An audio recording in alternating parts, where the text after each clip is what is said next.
Welcome. My name is Mariah, and I am a shamanic energy medicine practitioner, a reiki practitioner, and a traditional hatha yoga teacher. Today we're going to talk a little bit about our shadow side and addressing these aspects of ourselves. So many people think that the shadow side is elements of ourself that have experienced trauma.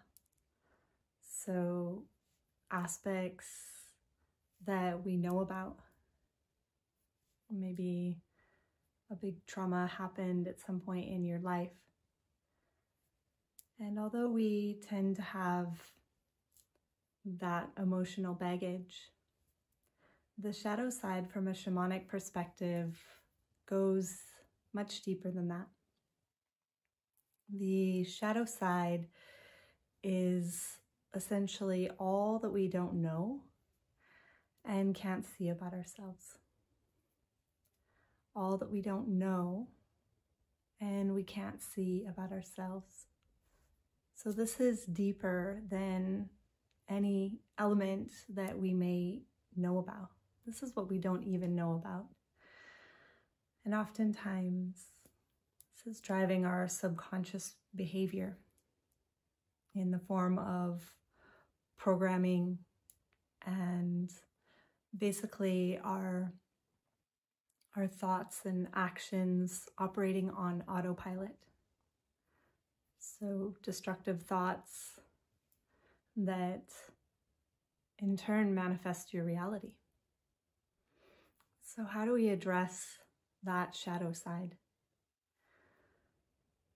Well, there are many tactics in the shamanic lineage that I studied under. And we'll just go over some general healing to open up space so that you feel protected and that you feel that you are in the right place to begin to go into those spaces. And this isn't something that generally happens overnight. This may take years to unpack.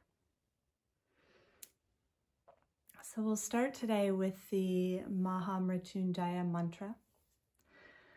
I do know quite a few mantras, but this is really one of my favorites, especially for these times that we're in right now. The Mahamrityunjaya mantra was established around 200 years ago. The mantra wasn't established. The mantra was unlocked. So there are only a few unlocked mantras that the average person can tap into the power of. Om being one of them, Soham. And about 200 years ago, the yogis had a message, a divine message, that they needed to unlock this mantra to be used during these urgent and challenging times. So they did group chants around India for months until the energy was powerful enough within the mantra so that the average person could tap into its power. So this mantra is the victory over the great death, or victory over fear. So this mantra helps you to navigate through your life fearlessly and empowered, in an empowered state. So we'll just chant a few rounds of the Mahamrityunjaya mantra to help to bring you to a state of empowerment, standing in your power.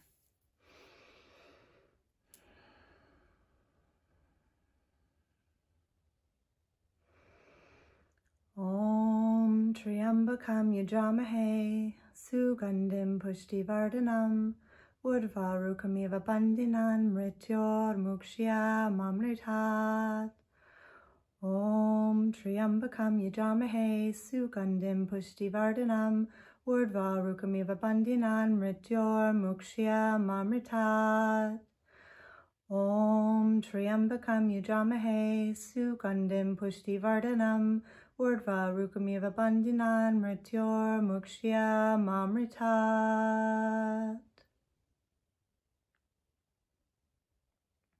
So just allowing the vibrations, the words of the mantra to absorb into you, tapping into this power.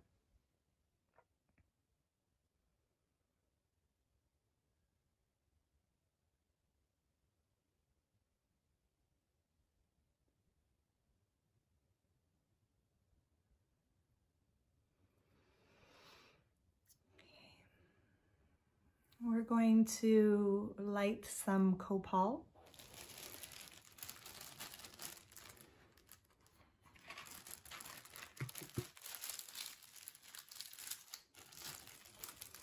So I got this when I was in Mexico just recently. And copal is used to release negative energies. It's also used for protection and for helping us to accomplish our dreams.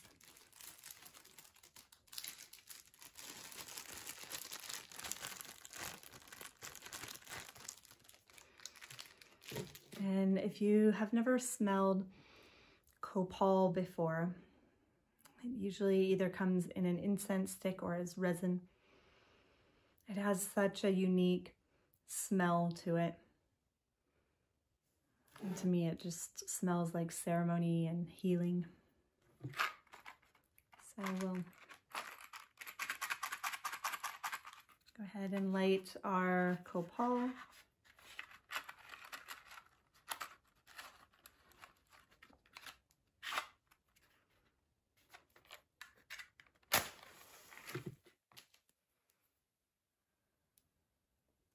Setting our intentions for diving into our shadows, for releasing whatever does not serve us.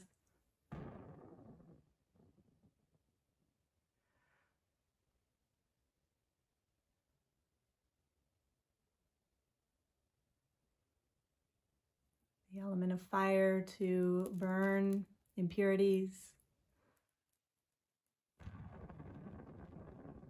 remove the difficulties in our path, transmute, alchemize, so that we may know our highest purpose in this reality.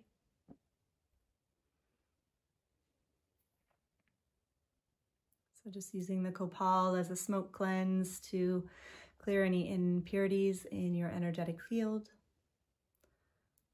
Moving from the crown of the head, the third eye,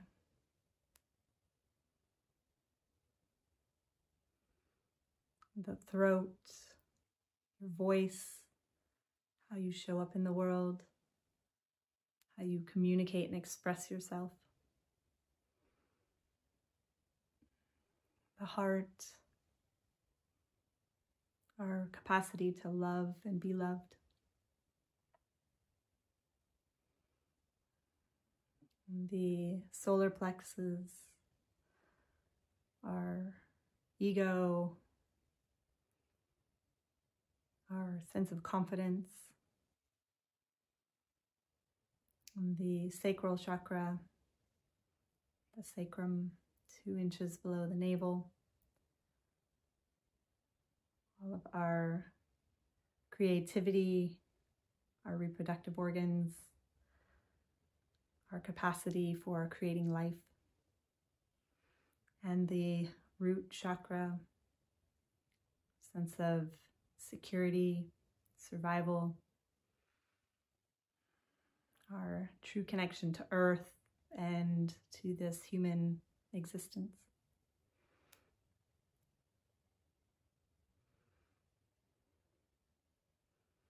It's fire. Let me get my little shell.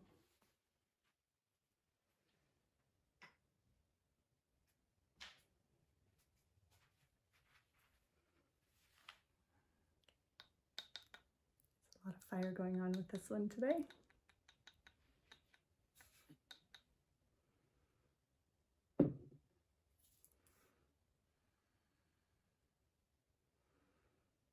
Setting the intention to allow yourself to see with clarity.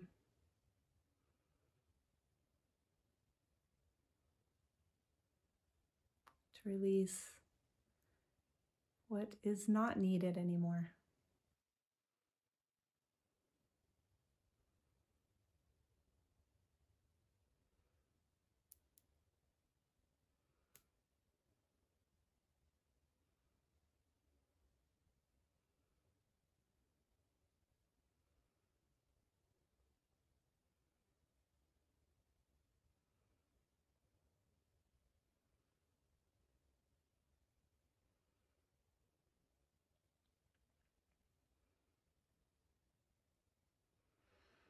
Okay, I'm just going to set this aside.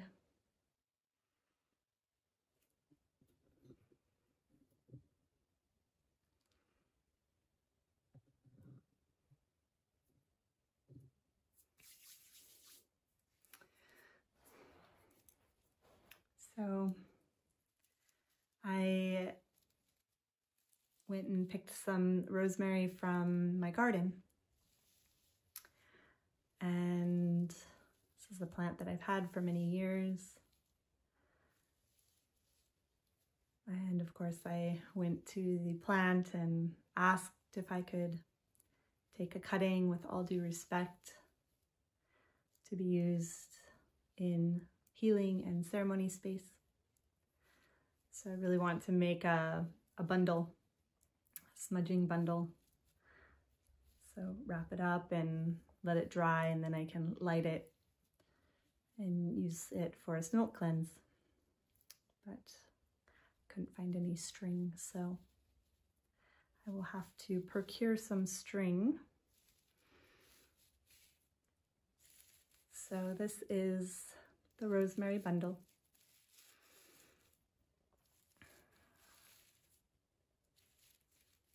And so rosemary, again, is to remove negativity. It's also for protection and purification. So in the shamanic teachings, we use the term walking with protection. So there are many different tools and plants and chants to use to protect yourself. There are both light entities and dark entities in our realm. And I would say the number one rule is to always use your discretion.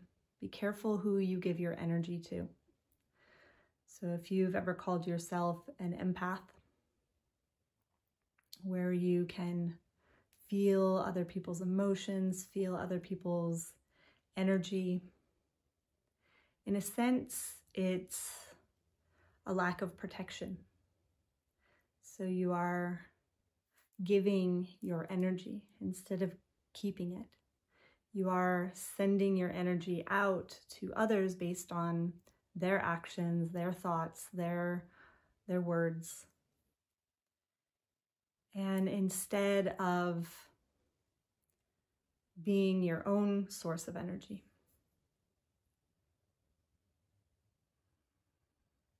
So an empath could be, one way to say it, could be an empath is a person who walks into the room and absorbs all of the energy of the room. And a shaman or someone who is walking with protection is a person who can walk into the room and shift the energy of the room just by their presence. So, setting your next intention on protecting yourself, because once you start to really do the healing work, you open yourself right up. You are blown open, exposed, vulnerable. It depends on what modalities you're using, but if you're practicing an energetic form of yoga that helps to preserve your energy, build, maintain, and preserve your energy, and you're keeping that up on a daily basis, that over time can be an amazing healing tool. But if you go off to plant medicine or have a very profound energy healing experience and you blow yourself wide open, and then you're vulnerable to any energy. So I always like doing the smoke cleanse using something like copal or sage or Palo Santo or rosemary or cedar, or if you can, looking up plants. Lavender is another great one. Plants that grow in your area, and make your own smudge bundle. Palo Santo has become endangered. And so taking the elements from your land, from the space around you. Okay.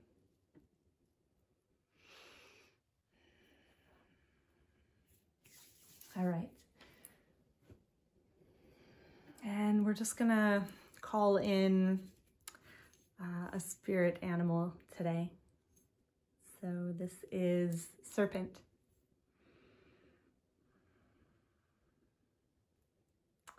So in the in various shamanic lineages, there are spirit animals or power animals that help to guide us and give us messages and show us, help us on our path. And so in the lineage that I trained under, that I studied under, the four animals are serpent, Sachamama, jaguar, mother jaguar, or otorongo, and hummingbird, colibri, and eagle or condor. Condor for South America, eagle for North America. So serpent represents the physical body. So if you think about the layers of the self, there's the physical body, there's the emotional, mental body, there's the individual soul, and there's spirit or energy. So in our energy work, we go right to the top.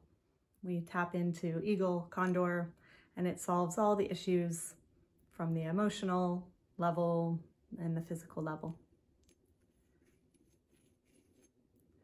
By the way, I have been working on my own personal, some of my issues, and one thing that I've battled with for many, many years is anxiety.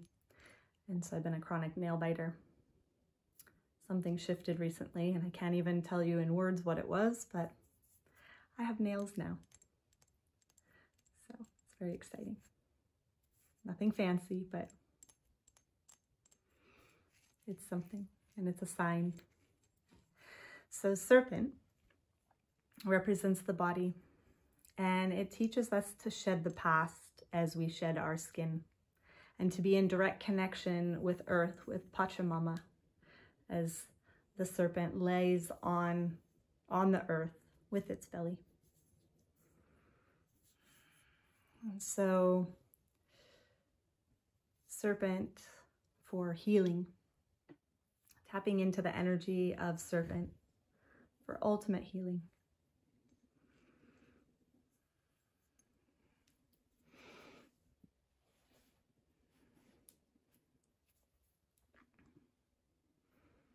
Okay, so this is a quartz crystal. This is from Chile.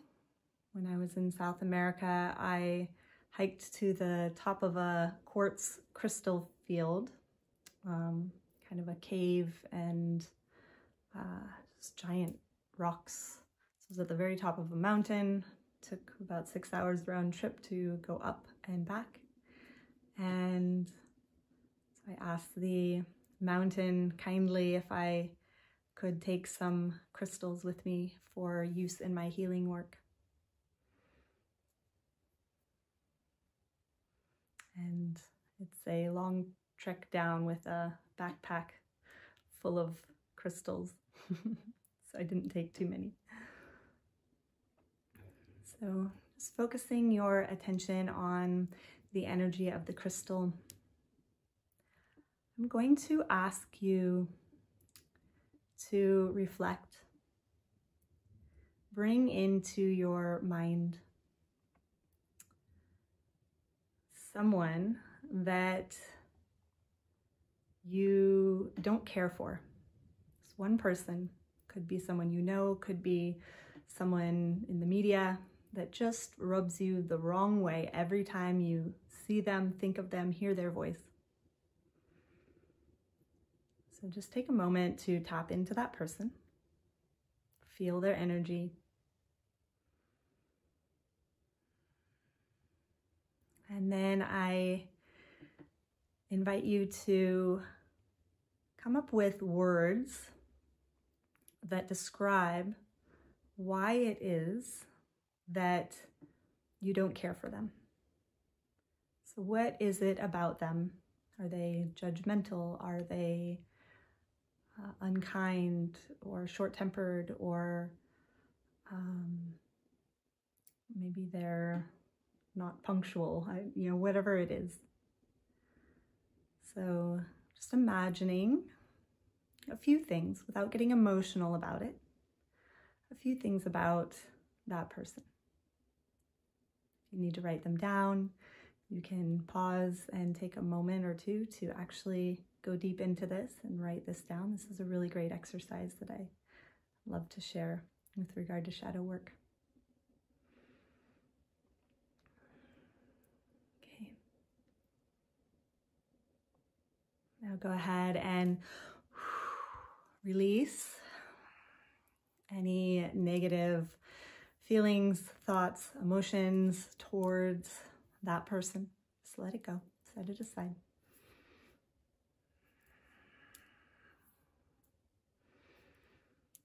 Okay. Now we're going to think of someone that you really admire,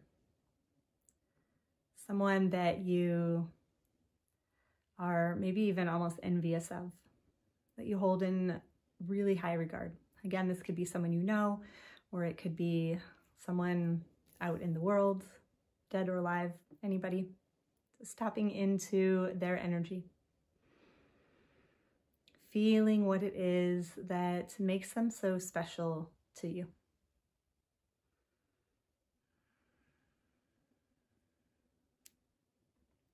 And then now start to think about words that describe what it is that you think is so special about that person. Maybe they're kind, maybe they're selfless, they're giving, they listen. Whatever it is about them that you admire.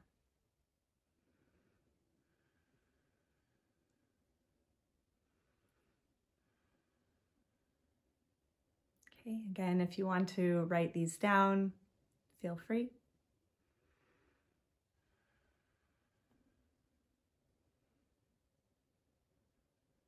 Okay, and we're going to just clear those two, releasing any emotions or attachment.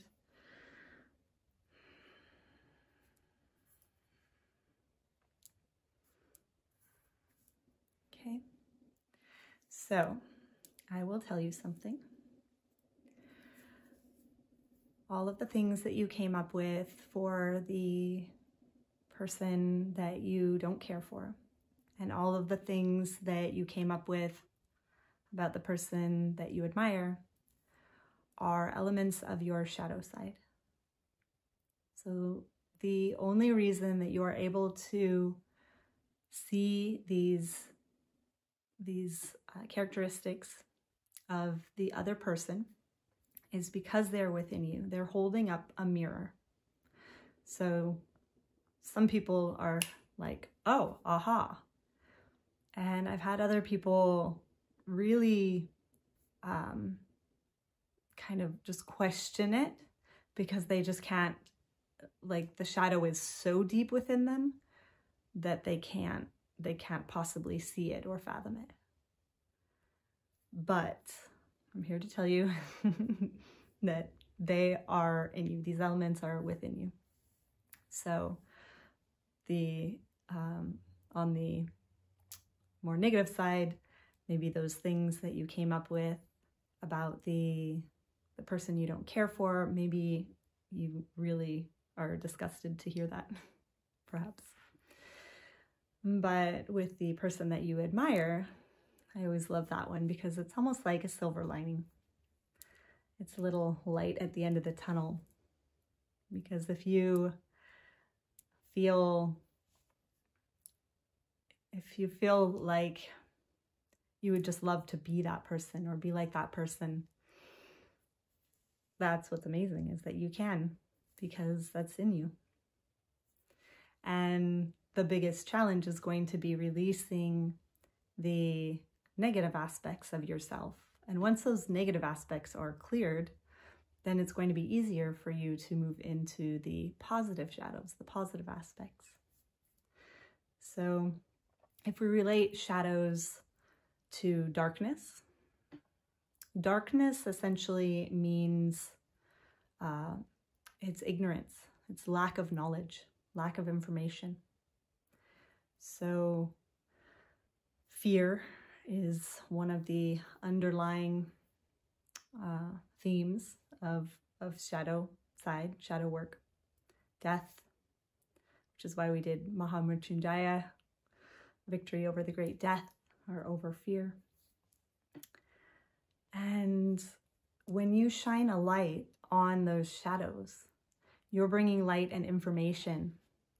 You're going from ignorance to wisdom. And when we heal those shadow sides, then they cease to have control over us anymore. They cease to program us. We aren't acting in subconscious ways or unconscious ways.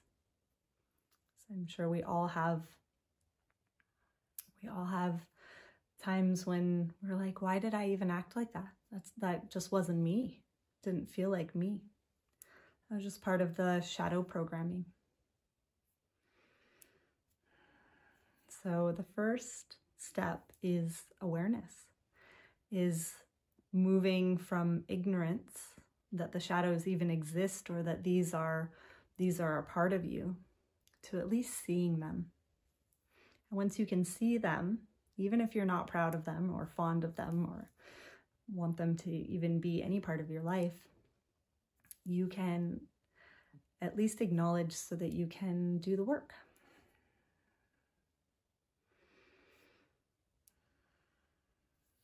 And I like the example, there was a cartoon I came across many years ago before I even knew what the word meme was. And it was this series of, it was a woman and there was a monster and it was scaring her and she was shying away from it. And as the cartoon progressed, the monster started to shrink and get smaller, and the woman was able to stand up and feel more confident towards this monster. And at the very end, it was just a small child that was broken and sad and just needed a hug. And that's essentially what our deep shadow sides are, is maybe a wound. It doesn't even have to be what we call a trauma, just a wound, when we're young and vulnerable.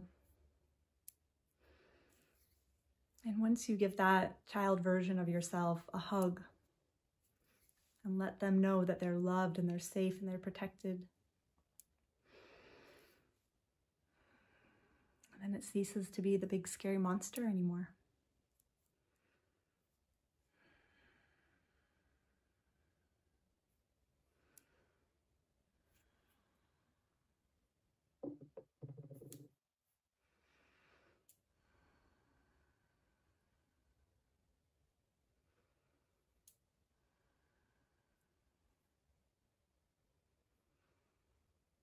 So just taking a few breaths to absorb whatever came up. Just let it be without putting too much thought, emotion. And just allowing yourself to sit with yourself, love yourself for who you are, knowing that there's imperfections, knowing that there's aspects of yourself that are ready to be healed. If you're here viewing this, then you are definitely on the path of healing yourself. Just knowing that it doesn't need to happen overnight. It doesn't need to be a traumatic experience, and healing is difficult, but you can take it at your own pace. So just sitting with whatever it is that came up, allowing yourself the space, the love, the compassion, and even the gratitude for showing up for yourself. Feeling the emotions of higher vibrations to help to process whatever needs processing.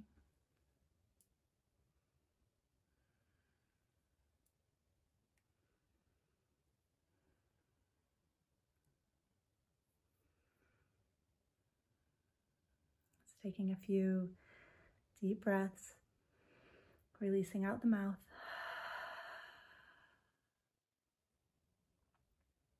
Another deep breath.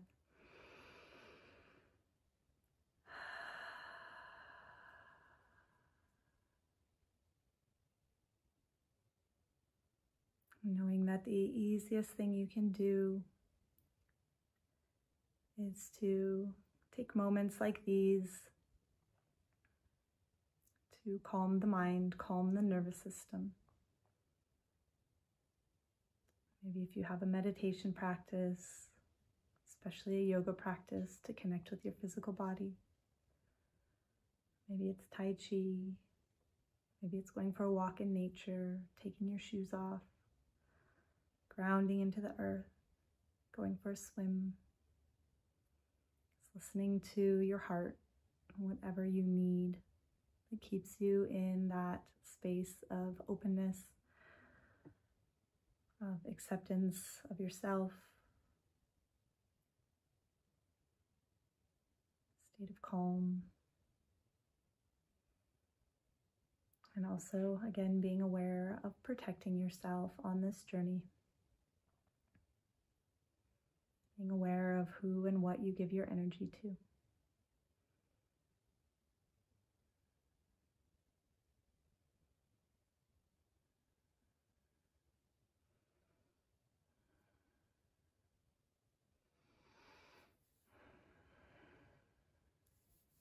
I thank you so much for joining me today. If you have any questions about this work, please feel free to ask in the comments. And I hope this was helpful, supportive for you on your journey. Namaste and aho.